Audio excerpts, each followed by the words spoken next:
Sinimulan na kagabi. Desyembre 15 po ang unang misa para sa Aligando, the Capital Simbang Gabi, na ginanap po mismo sa Capitol Plaza ng Lingayen, Pangasinan. Pinangunahan po ang banal na misa ni Most Reverend Napoleon Siplay Jr. at inaasahang magpapatuloy ang serye ng mga misa hanggang Disyembre 23 ng kasalukuyang taon.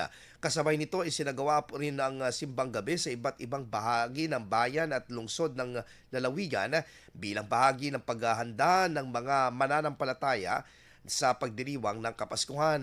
Magkakaroon naman ng Christmas Eve Mass sa Disyembre 24 at New Year's Eve Mass sa Disyembre 31 ng kasalukuyang taon.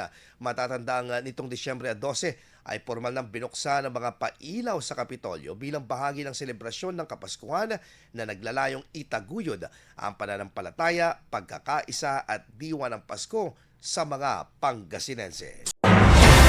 IFM News. IFM News. IFM News.